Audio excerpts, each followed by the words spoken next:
¿Vivís un caos familiar? ¿En tus finanzas o con tu pareja? ¿Te discriminan? ¿Nadie te entiende? ¿Tenés alguna denuncia o problema al que nadie da respuesta? Queremos ayudarte en nuestro segmento Debates y Soluciones.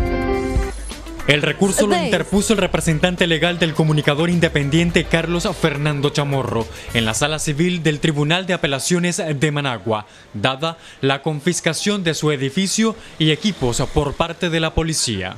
Hoy estamos recurriendo a un derecho constitucional, que es el derecho del amparo, al amparo por la violación de múltiples derechos constitucionales, derecho a la libertad de prensa y la libertad de expresión, que están siendo aplastados con el cierre por la vía de facto de estos medios de comunicación al ocupar su redacción, aunque nosotros seguimos transmitiendo y seguiremos reporteando, aunque ellos tengan controlada nuestra redacción. Al comunicador y a su esposa se le negó el acceso a los juzgados. Preliminarmente establecieron una lista de elementos que le fueron, de acuerdo a sus palabras, robados.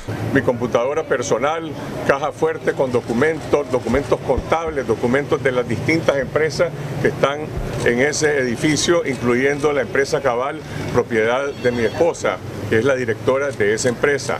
En este momento, los recursos que hemos presentado únicamente son los de las empresas Promedia e Invermedia, de las cuales yo soy uno de sus accionistas, y por lo tanto también estamos recurriendo de amparo por la violación al derecho a la propiedad privada y al derecho a la libertad de empresa, y también que le demande a las autoridades causantes de esta acción ilegal la devolución de todos los bienes que ellos incautaron, los bienes materiales, los bienes personales. Chamorro exteriorizó que su expectativa es que le sea aceptado el recurso de amparo y confirmó que en Nicaragua nadie está protegido.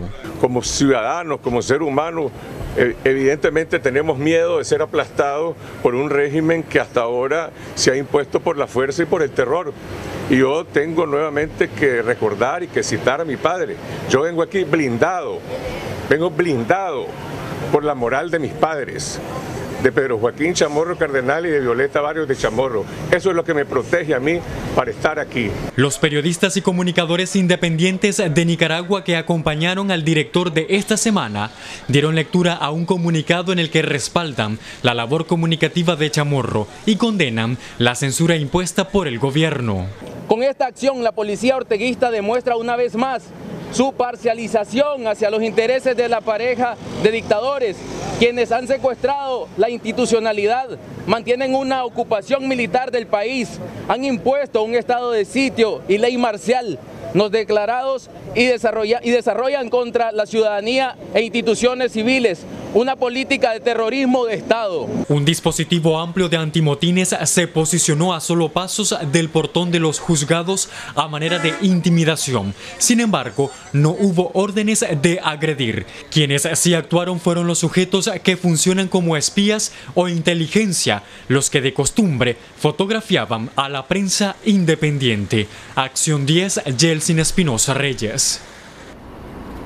Esta mañana de martes nos acompaña el director de Esta Semana, Esta Noche Confidencial, el colega Carlos Fernando Chamorro, a quien le damos la más cordial bienvenida. Estuvimos hablando un preámbulo antes y nos estableció que fue aceptado el recurso de amparo que llevó su abogado el día de ayer a los juzgados de Managua por la tarde. Odile Vargas. Bueno, ya veíamos bastante amplia la nota. Bienvenido a Acción 10 en la mañana. Carlos Fernando, y queremos escuchar también qué esperás vos con estas solicitudes que has hecho. Hemos visto en diferentes formas, tanto en las oficinas que fueron allanadas, como la forma que se te ha tratado cuando has llegado ante las instancias policiales y también judiciales. Bienvenido a Acción 10 en la mañana. Muchas gracias. En primer lugar, yo quisiera establecer, porque mucha gente cuando se solidariza con nosotros lo hace de convicción y de corazón, que este no es un asunto personal de Carlos Fernando Chamorro con el régimen o de los periodistas que trabajan en nuestros medios de comunicación. Este es un ataque a la prensa independiente, al derecho a la libertad de prensa, al derecho a la libertad de expresión de los ciudadanos, y nosotros hemos recurrido de amparo porque es un derecho constitucional. Ya han transcurrido más de 72 horas, 4 días, desde el asalto de la policía, y 3 días desde la ocupación manu militari de nuestra redacción. Yo no puedo entrar, yo no puedo transmitir mi programa de televisión como estamos aquí nosotros ahorita en Acción 10, porque eso está ocupado por la policía. Y están ocupando un inmueble que tiene un dueño, están ocupando redacciones que son propiedad de empresas que son sociedades anónimas. Eso no tiene ninguna relación con ninguna organización no gubernamental. Ellos no han presentado una orden judicial que indique que le faculta para haber hecho esa acción. Tampoco pueden invocar la resolución del Ministerio de Gobernación que mandó a confiscar a las ONG a las que les quitaron la personería jurídica, porque repito, no hay una relación entre la ONG 5, de la cual yo soy fundador y directivo, y estas empresas que tienen diferentes dueños y accionistas, entre ellos algunas personas que incluso están vinculadas con el gobierno. Y no voy a decir quiénes son porque son sociedades anónimas. Entonces, ayer nosotros presentamos 2 recursos de amparo, uno de la empresa Promedia, que es la productora de esta semana y esta noche, y otro de la empresa Invermedia, que es la productora de Confidencial. Los recursos hacen una relación de hechos y al mismo tiempo hacen una enumeración y un análisis de todos los artículos constitucionales que han sido violados con estos actos. Son 14 artículos de la Constitución en total, entre ellos el de la protección de la inviolabilidad del domicilio, derecho a la libertad de prensa, libertad de expresión, libertad de propiedad privada, etcétera. Los 2 recursos fueron recibidos y quedaron radicados, uno en la Sala Civil 1 del Tribunal de Apelaciones de Managua y otro en la Sala Civil 2 del Tribunal de Apelaciones. Hasta donde yo entiendo, ellos tienen un plazo, ellos deberían de tener hoy, en este momento, los presidentes de la sala en sus despachos estos recursos para analizarlos, para constatar que todo ha sido presentado de acuerdo a derecho y acogerlos y tramitarlos. Entiendo que el primer paso al que deberían de hacer ellos es solicitarle un informe a la policía para que el comisionado general Francisco Díaz le informe al tribunal por qué ha actuado como lo hizo, quién le dio órdenes de hacer este asalto, por qué tiene incautados bienes que no le pertenecen ni a la policía ni al Estado. Y una vez que se presente ese informe, ya sea que presente el informe o que no lo presente, debería de subir el caso a la Sala Constitucional de la Corte Suprema de Justicia, que es la que debe de fallar estos recursos. ¿Habían recibido ustedes con anticipación algún tipo de llamada, algún tipo de comentarios? ¿Habían escuchado que podrían ser intervenidas o allanadas estas oficinas? Mira, habíamos recibido amenazas en las redes sociales, como lo han recibido muchos otros periodistas. Desde hace meses circulan... Ya es un modo vivendum de eso. Fotografías de mi persona bañado de sangre. Bueno, uno puede interpretar que hay alguien que me quiere hacer daño y verme de esa forma. Han habido acciones de acoso, espionaje contra nuestra redacción, acoso a algunos reporteros en sus propios domicilios que han sido perseguidos. Debo decir que nunca en grado extremo, como ha ocurrido con los colegas de 100% Noticias que han sido amenazados de muerte por policía. Nosotros hemos sido detenidos en retenes, nos interrogan, pero hasta ahora no se había llegado a una situación extrema como esta.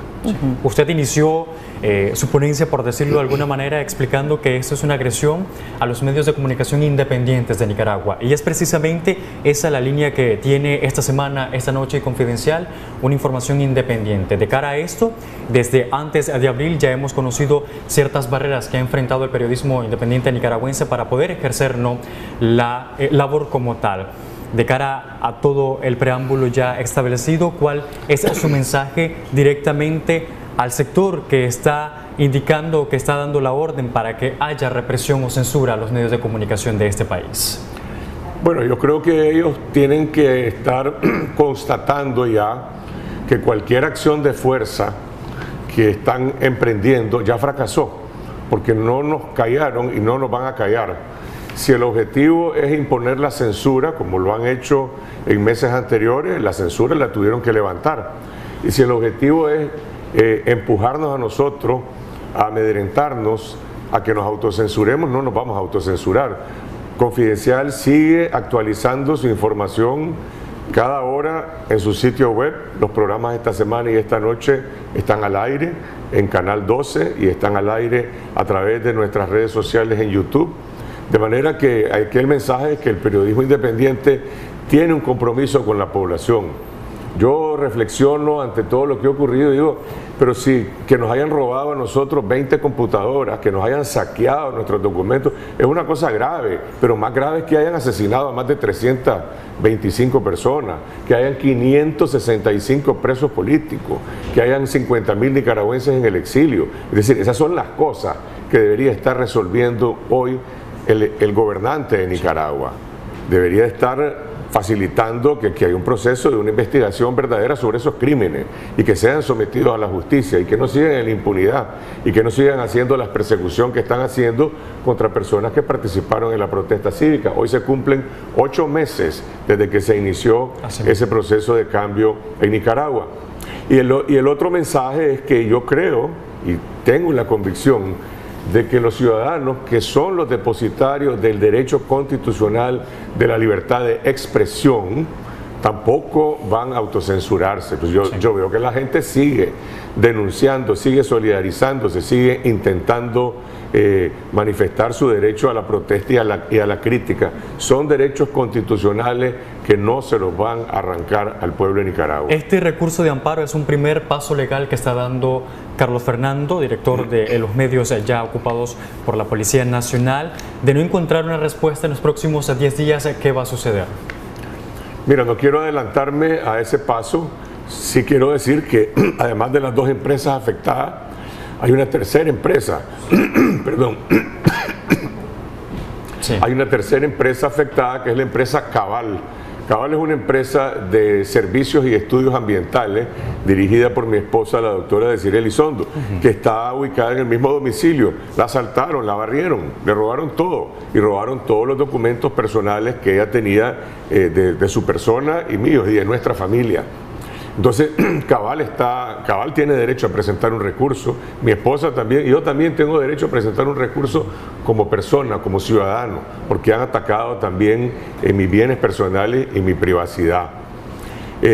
Vamos a agotar esa vía y después de eso vamos a evaluar nosotros pues cuál es el siguiente paso.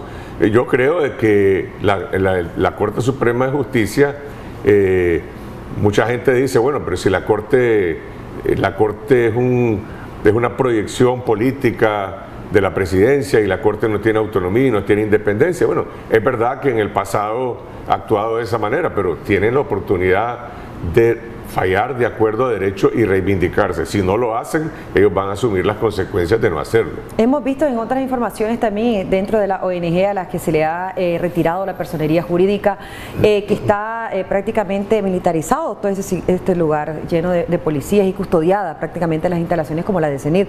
En el caso de estas 2 empresas, ¿está en este momento libre de policía o hay alguna presencia policial? ¿Ustedes pueden ingresar a las instalaciones que fueron allanadas? ¿Cómo está esta situación? No. De hecho, nosotros el sábado concurrimos a las oficinas. A ver, los policías están adentro. Sí. Las empresas, nosotros habíamos contratado unos servicios de guardias de seguridad privados. Ellos fueron retenidos, ellos fueron expulsados por la policía. Y la policía se lo tomó y dentro del local hay...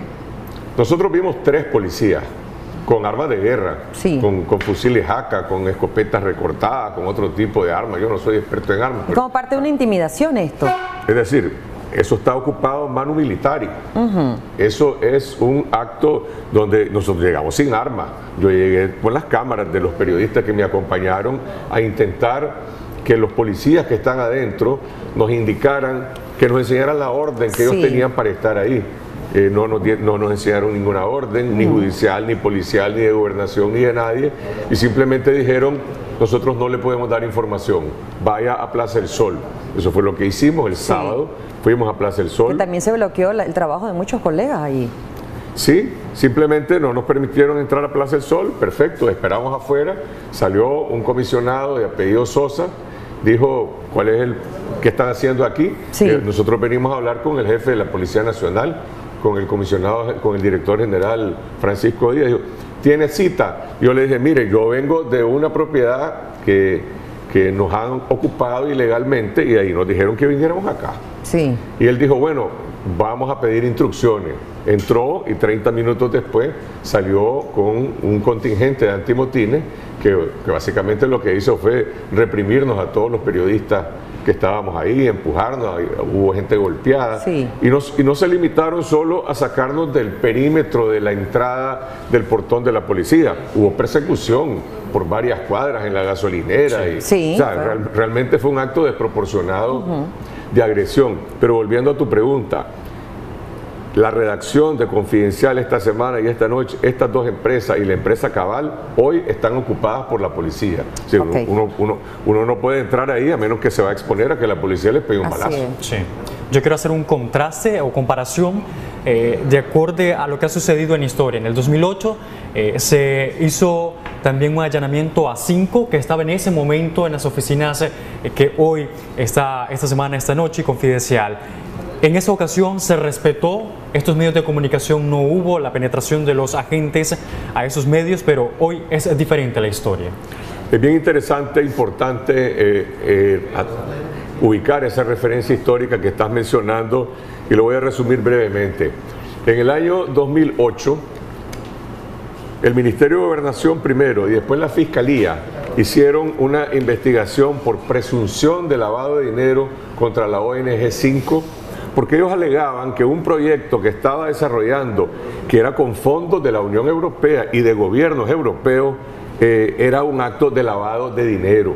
Yo fui al Ministerio de Gobernación y a la Fiscalía, nos interrogaron, hicieron entrevistas, y les dije, señores, aquí hay un contrato de un convenio, y el convenio es con la Unión Europea, es con el gobierno de Gran Bretaña, es con el gobierno de Suiza.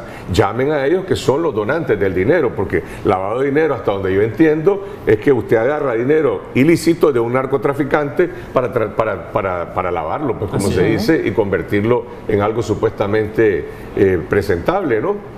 Y ellos nunca lo llamaron, pero bueno, hubo una orden judicial. Una orden ilegal, una orden anómala que obligaba a 5 a entregarle 5 años de su contabilidad a las autoridades. Nosotros la objetamos y le dijimos, si ustedes hacen esto por la vía correcta y legal, se los vamos a entregar, pero por la ilegalidad no. Y entonces ellos usaron la fuerza, botaron la puerta, entraron con 40 policías, el fiscal Douglas Vargas, el comisionado Barrante, y una vez que estaban adentro yo les dije, ¿qué es lo que quieren? Ellos me dijeron, nosotros venimos por la contabilidad de 5. Bueno, ya usted entró, esa es la oficina de 5, le dije yo. Pero aquí usted no entra, aquí se llama Promedia, aquí se llama Invermedia, y esta es mi oficina, y usted haga lo que quiera en 5. Y ellos respetaron eso, estuvieron 14 horas. 14 horas en el edificio. Yo conversé con el fiscal Vargas y con el comisionado Barrante, y los pongo de testigo. Y hago toda esta explicación para que no me venga a decir alguien a mí que el presidente de la República, que el la ministra de Gobernación, la Fiscalía, la Policía, no saben acaso, porque además ellos hicieron una investigación durante 5 meses, que una cosa es una organización no gubernamental, de la cual yo soy directivo y soy fundador, y otra cosa son estas empresas, sociedades anónimas, que no tienen relación una con la otra. El asalto a 5 es una barbaridad también, es ilegal, pero por el otro lado, el asalto a Confidencial esta semana y esta noche tiene también otra dimensión de brutalidad en este acto contra la libertad de prensa. El día de ayer usted mencionó que llegó blindado por la moral de sus padres, a dos íconos para la historia nicaragüense, uno periodísticamente y la otra en cuestión de representación fue la presidenta de Nicaragua, y es importante traerlo a colación. Esto lo pregunto por simple y sencillamente el querer conocer si usted y sus colaboradores sienten hoy miedo que su vida corre riesgo en Nicaragua debido a la función periodística. Mira, el sábado, como he relatado, nosotros fuimos a la policía a ejercer nuestro derecho de información y de petición, y fuimos agredidos gratuitamente, y eso pudo haber sido mucho más grave. Y ayer, cuando yo me dirigía a presentar este recurso de amparo al que todos los ciudadanos tenemos derecho, pues el complejo judicial estaba rodeado por la policía. ¿Qué hacían ahí tantos antimotines? Que por cierto, uno puede identificar que el jefe de los antimotines que estaba ahí es el mismo que el sábado estaba dirigiendo la fuerza que nos agredieron. Entonces mucha gente me advirtió y me dijo, tu seguridad física corre riesgo, me aconsejaron que no compareciera, y yo dije, bueno, ¿por qué no lo voy a hacer? ¿Por qué no lo voy a hacer si es un derecho constitucional presentar un recurso de amparo? Aunque yo sé que es el abogado el que va a entrar al complejo y que lo va a presentar, pero yo lo estoy acompañando porque yo soy el responsable. Es decir, yo le he entregado a él una representación para que lo haga. Y en ese momento de vacilación, en ese momento en que uno tiene miedo, por supuesto que tengo miedo, como tenía miedo mi padre y como tienen miedo todos los nicaragüenses cuando somos amenazados por un régimen de terror, pues en ese momento yo invoco y me aferro a la integridad de mi padre, de sus valores morales y de mi madre, pues. Entonces yo dije, esto es lo que a mí me protege, es decir, yo tengo que ser consecuente con esa herencia. Correcto. Que no ese solo legado, es mía, prácticamente, que no solo es mía, de mi familia, es del pueblo nicaragüense. Si yo siempre he dicho que la herencia de mi padre es patrimonio de los nicaragüenses, no porque lo haya declarado la Asamblea Nacional héroe nacional, sino porque nos demostró a los nicaragüenses que tenemos que ser consecuentes entre lo que decimos y lo que hacemos. Y eso se trata, yo creo que es la lección moral más importante de mi vida, que tiene que ver con un sentido de integridad y consecuencia. Y bueno, por esa razón es que yo lo he dicho. Y por el otro lado, yo estoy claro de que aquí nadie está protegido, aquí no hay Estado de Derecho. No hay periodista, no hay ciudadano, no hay sacerdote, no hay abogado, no hay empresario que pueda decir que tiene algún grado de protección. O sea, yo no es que crea, ni mucho menos, que alguien, ni mucho menos yo, sea intocable en este país. Otra cosa diferente es invocar ese blindaje moral, porque es lo único que tenemos.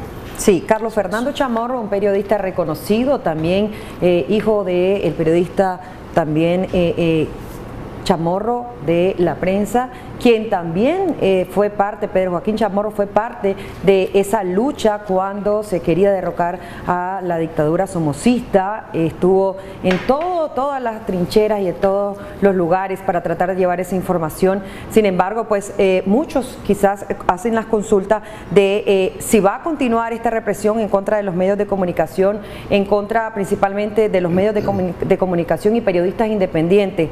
¿Cuál es la percepción como el profesional que sos, Carlos Fernando Chamorro, y qué podemos también decirle y orientarle a esa cantidad de hombres y mujeres que no solo están en la capital, sino están en los departamentos corresponsales, que están también siendo asediados en esta situación, en esta crisis, que para un sector ha expresado que ya terminó, que ya no hay crisis, y para otro sector dice que sí, que aún continúa la crisis. Estamos viendo una economía que va decreciendo y continúa, ¿verdad?, en descenso. Estamos viendo diferentes formas y actitudes de otros gobiernos, como el de Estados Unidos, con la aprobación de la ley NECAC, empresas que han tenido que cerrar, personas que han migrado, y los mismos periodistas y profesionales que han dejado de ejercer.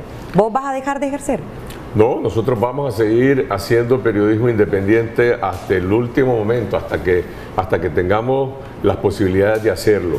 El recuento de las agresiones que ha sufrido la prensa independiente incluye agresiones físicas, cuando los periodistas están cubriendo eventos, robos, les han robado cámaras, equipos, teléfonos, asesinatos como el de Ángel Gaona, ataques de fuerza contra medios, como fue el caso del incendio de Radio Darío, que también ya había sido allanada y ocupada por la policía en 2 ocasiones, persecución contra Álvaro Montalbán, Radio Mi Voz, periodistas que han tenido que exiliarse, acoso. Bueno, el gerente general de este canal tuvo que estar refugiado en una embajada durante varios meses, producto también de esa misma persecución. Ustedes, el equipo de Acción 10 ha sido objeto de campañas de difamación, amenazas, etcétera. Y lo que estamos viendo ahora es una nueva modalidad, es decir, ahora la policía entra y ocupa un medio de comunicación y ahí está implantada la policía. ¿Cuál es el mensaje que están dando? El mensaje que están dando es que esto es un acto, que es una amenaza para otros medios de comunicación. ¿Qué es lo que pretende el poder? Que los medios van a callarse, por eso digo que van a autocensurarse o van a mantener, digamos, su posición, su compromiso con la población y con los valores que nos guían a nosotros. Yo creo que no podemos bajar la cabeza. Yo creo que los periodistas no podemos autocensurarnos y no podemos dejar de cumplir con nuestra labor. Si lo hacemos, definitivamente nos van a aplastar más rápido. Así es, muchísimas gracias por habernos acompañado, Carlos Fernando. Muchas gracias. Y Dios te bendiga siempre, igual que a todo el gremio periodístico. Que Dios nos periodístico. bendiga realmente. Muchísimas gracias realmente al colega Carlos Fernando Chamorro. 10 días exactamente pues se restarían para una respuesta en torno a este recurso de amparo que ya se ha interpuesto en los juzgados de Managua el día. Estamos de regreso en Acción 10 en la mañana. En una segunda parte sobre este tema ya hemos conocido pues las diferentes situaciones que han atravesado tanto ONGs como medios de comunicación independiente. En esta ocasión queremos dar la bienvenida a dos invitados más, Odili Vargas. Así es, Jessy Espinosa, está con nosotros el doctor Edgar Parrales y también el doctor Urbina Lara. Desde el punto de vista jurídico vamos a abordar el caso que estábamos también hablando con el licenciado Carlos Fernando Chamorro, del allanamiento también de las instalaciones de medios de comunicación independientes. Pero desde el punto de vista jurídico, ¿qué es lo que persigue? ¿Qué se puede esperar también, Jessy? Así es, iniciamos entonces con nuestros invitados especiales. Decíamos que hoy tenemos un panel completo de especialistas y quiero iniciar por este lado para que nos comente qué establece la ley, qué representa la ley para el periodismo independiente y para las organizaciones no gubernamentales que lo avalan y qué exactamente debe de hacer en torno a todo lo que se ha llevado a cabo. Bueno, en primer lugar, habría que hacer una diferencia necesaria. Una cosa es, desde el punto de vista legal, la situación que está creada con las organizaciones no gubernamentales, que también son conocidas como asociaciones civiles sin fines de lucro, y otra cosa es la situación planteada con sociedades anónimas, como Confidencial, esta noche, esta semana, ¿verdad? Y otras sociedades que se rigen por un estatuto diferente, ¿verdad? Y por lo tanto la situación es diferente, el análisis es diferente y definitivamente digamos que la solución tiene también que ser diferente. Sí. Por lo que toca a las ONG, estas están regidas por la ley 147, que es la ley de las asociaciones civiles sin fines de lucro. Ahí establecen pues todo lo necesario, su misión, su origen, sus fundamentos, etcétera, etcétera. Y habla en el artículo 13 de ciertas obligaciones que tienen que cumplir las asociaciones civiles sin fines de lucro de carácter meramente administrativo, ¿verdad? Como por ejemplo obtener la personalidad jurídica, registrar los estatutos, registrarse como ONG en el Ministerio de Gobernación, llevar los libro contable, el libro de actas, libro de asociados, anualmente presentar los estados financieros, ¿verdad? Etcétera. Son todas normas, toda la legalidad necesaria de la empresa. Sí, ¿verdad? Y en el artículo 21 o 22 establece que cuando no cumplan algunas de estas disposiciones hay dos tipos de sanciones. Una, multa, ¿verdad? Si no cumplen con algunos de estos requisitos, le pueden multar de 4 a 5.000 córdobas, ¿verdad? Si insiste en no corregir la falla, entonces hay una intervención hasta que no cumpla. Cuando se habla de intervención es que paren las funciones de esa la autoridad puede decir para de funcionar y mientras ustedes no cumplan, esto está así. Entonces, en este caso, ¿qué pasó?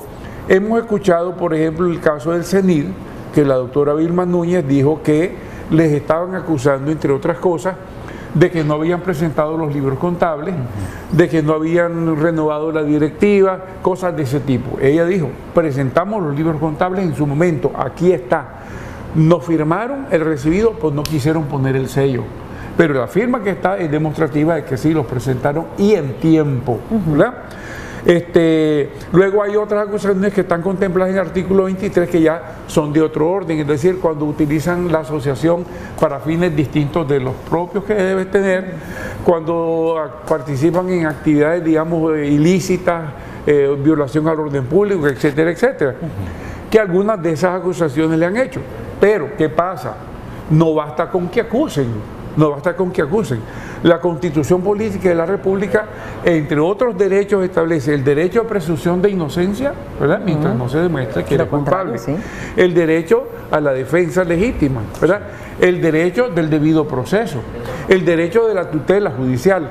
Y la misma ley establece que si, por ejemplo, la autoridad del Ministerio de Gobernación llega a determinar que ha cometido una de estas violaciones, la persona afectada, o sea, la organización afectada, tiene el derecho de apelación administrativa ante el ministro de Gobernación. Eso no se dio.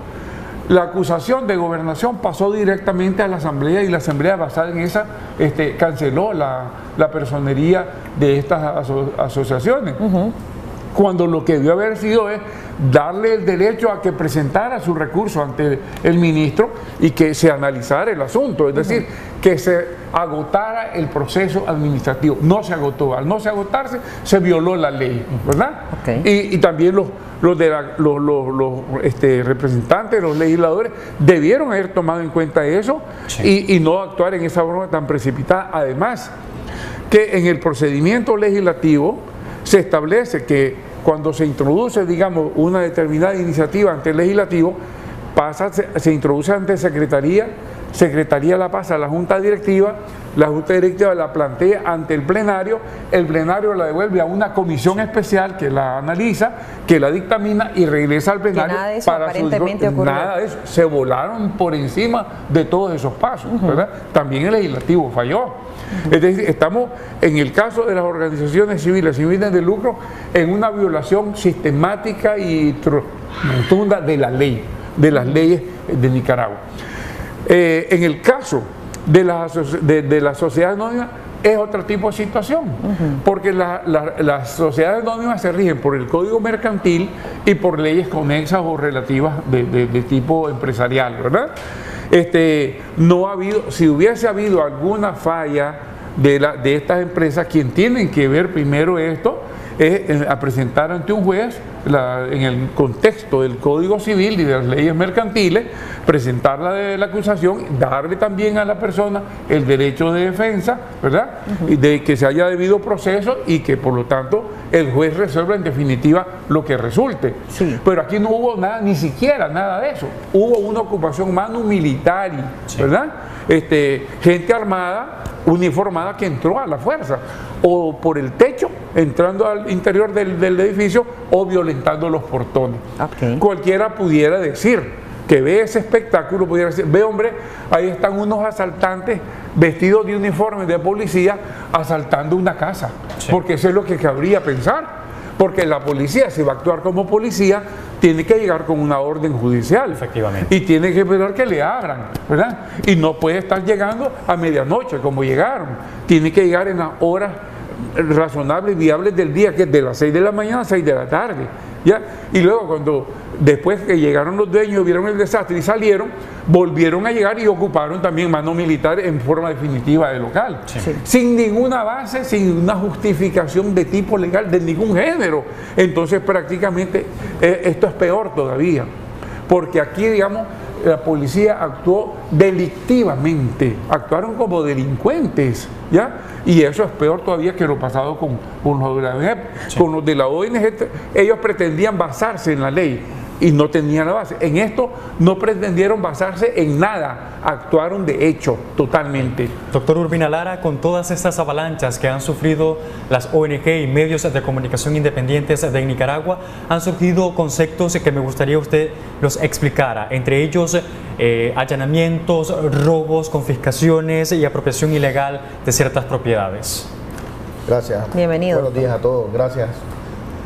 Bueno, en primer lugar, la Constitución establece claramente las 5 causales o situaciones en las cuales se puede allanar sin orden. El Código Procesal Penal recoge estas 5 causales. Cuando piden auxilio de una casa, cuando hay inundaciones, cuando hay una persona secuestrada, cuando hay un sujeto extraño merodeando, cuando hay una persecución inminente. Esas son las 5 causales, esa la recoge el Código Procesal Penal. No obstante, en el artículo 246 dice de que en caso de urgencia, tiene la autoridad que convalidar dentro de las 24 horas. Esto es conocido por los litigantes, esto es trillado, pues.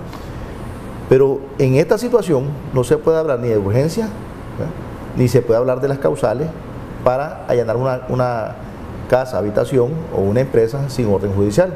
Entonces ahí se da la gran flagrancia a estos allanamientos ilegales, donde se comete todo abuso de autoridad. ¿Qué es lo que pasa? Cuando nosotros vemos que el 18 de abril hay una explosión social, nosotros no podemos conseguir esto como que fue algo espontáneo o se nos ocurrió. Es el cúmulo de arbitrariedades y de ilegalidades, de avasallamiento, y se los veníamos advirtiendo. Esos allanamientos ilegales que cometen contra la población, que llegan en horas de la noche e incluso implantan alguna sustancia, ¿ya?, que hacen de las suyas con los ciudadanos que están ahí, y después vienen a darle un caretazo de legalidad, convalidando las 24 horas, solicitando a un juez que convalidara las 24 horas, legalizando todo ese acto inhumano y perverso que se hacía por parte de las autoridades policiales. Lo que te quiero decir con eso es que no es nuevo y que esto se ha venido dando siempre, siempre a la gente humilde, a la gente sencilla, se le ha allanado su casa a cualquier hora, se le ha metido droga, se le ha metido armas, y eso sirve como evidencia para llevarlos a un proceso penal y condenarlos. O sea que lo novedoso ahora de que estamos en una coyuntura político-social, una crisis, y entonces esto se ha hecho generalizado. La demanda y las peticiones se han hecho generalizadas, o sea, es más visible, pero siempre se ha dado contra la población sencilla, siempre se ha dado. Lo que pasa es que ahora no solamente se toca a la población sencilla, se toca a personalidades, a personas distinguidas de este país y que tienen un gran arraigo y también tienen un gran reconocimiento a nivel internacional. Por eso es que ahora pues esto golpea más, pero esto no es nuevo.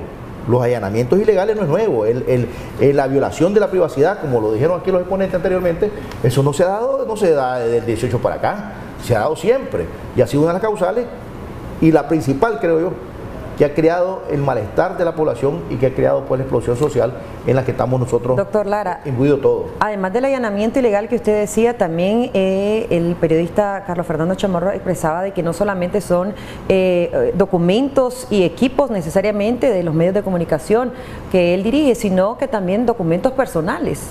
Sí, correcto. Además de la violación a la privacidad con este allanamiento ilegal, ahí se puede estar en un concurso de delito.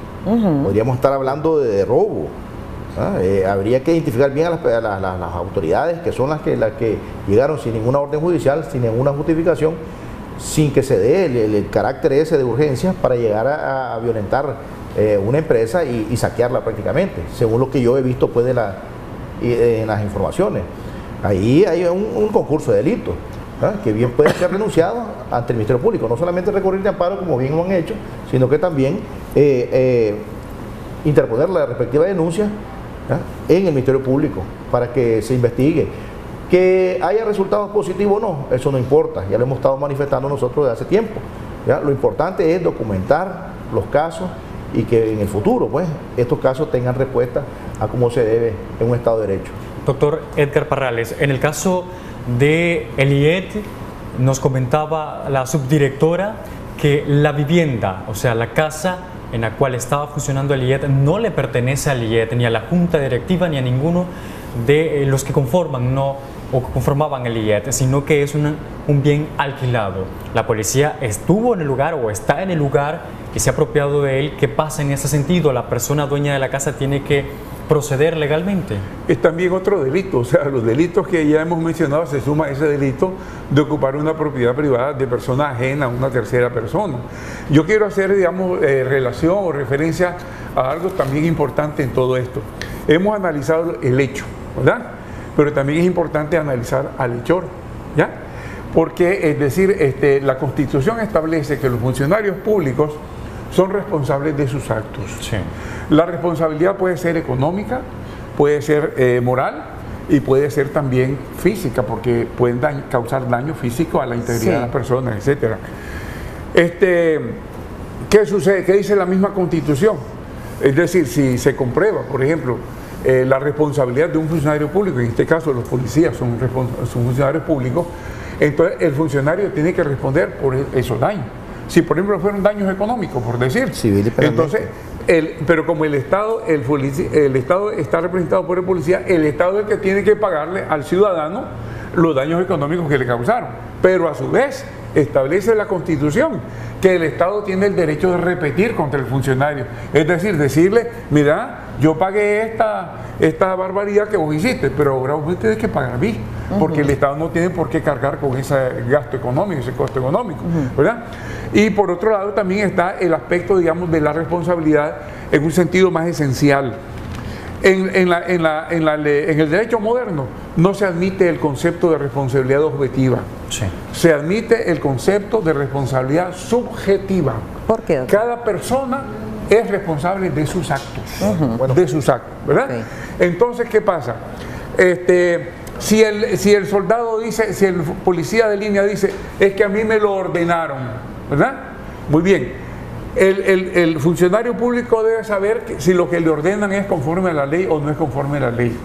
Si le ordenan algo que no es conforme a la ley, tiene que decir, yo no puedo hacer eso. ¿Por qué? Porque yo me convierto en cómplice de una orden delictiva, ¿ya?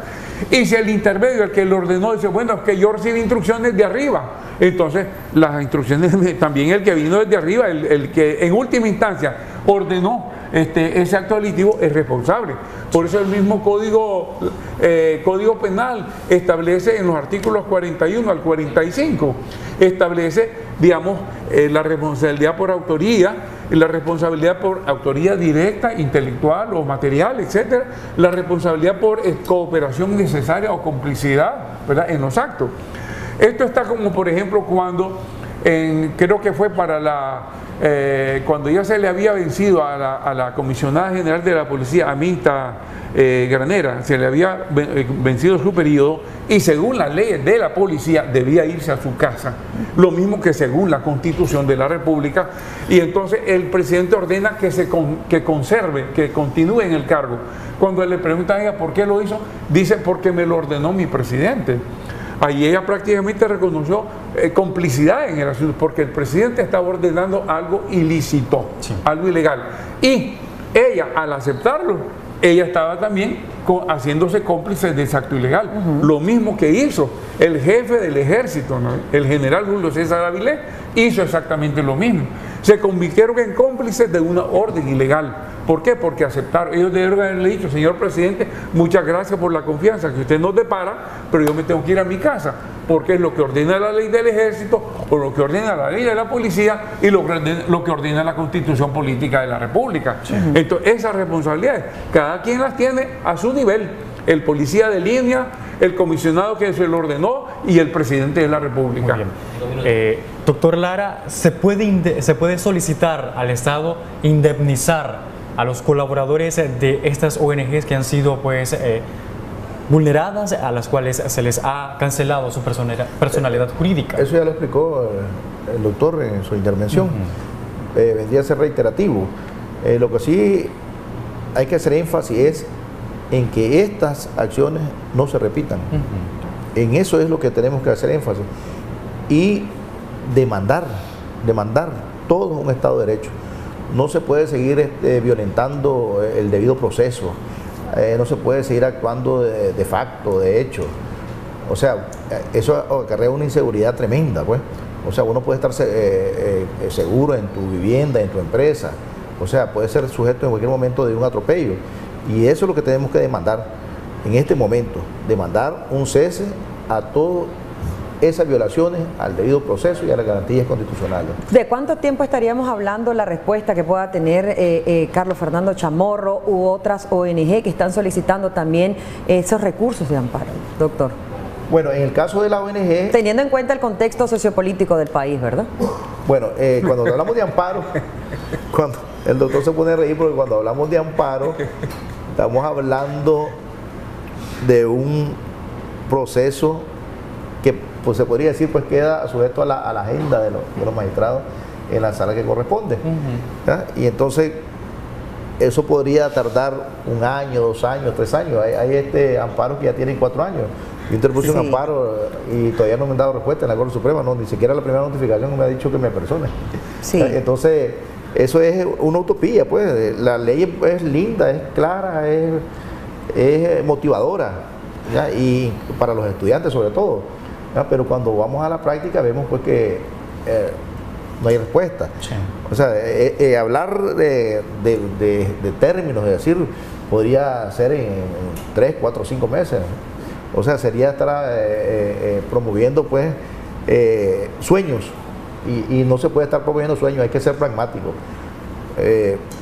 La ONG viene en 30 días después de publicado la cancelación de su personería para interponer recursos, y ese recurso vamos a ver cuándo lo resuelven. ¿Pueden seguir funcionando si no tienen esa personería jurídica? No pueden. Estarían de hecho, cometiendo las mismas irregularidades que se están cometiendo contra ellos.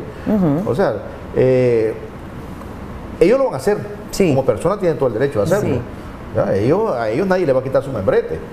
¿Ya? Por ejemplo, decir CENIT, nadie le va a quitar ese membrete. Sí. ¿Ya? Es como que a un bufete de abogados quieran de facto quitarle su membrete. El bufete va a seguir con su membrete, su nombre, ¿verdad? Y va a seguir haciendo la defensa de los ciudadanos, ¿ya? Respetando los intereses de los ciudadanos. Así pues que ellos pueden hacerlo. Mi pregunta va en relación al apoyo que reciben también de otros organismos para el funcionamiento de esa ONG. Eso es otra cosa. Una cosa es que ellos hagan la defensa de los derechos de los demás ciudadanos, en el caso del CENIT, ¿ya? En el caso de estos señores que defienden la libertad de expresión, ¿ya? Y otra cosa es de que los mecanismos que tenían para recibir donaciones, eso de rendir cuentas, de tener una junta directiva actualizada y todo eso, pues eso se acabó. Se acabó. Ellos van a ser ciudadanos ya no asociados de derecho, pero sí asociados de hecho. Como que nosotros nos juntemos y digamos, bueno, mañana nosotros vamos a lanzar un pronunciamiento como grupo, y nos ponemos un nombre y hacemos un lanzamiento así. Bueno, eso sería.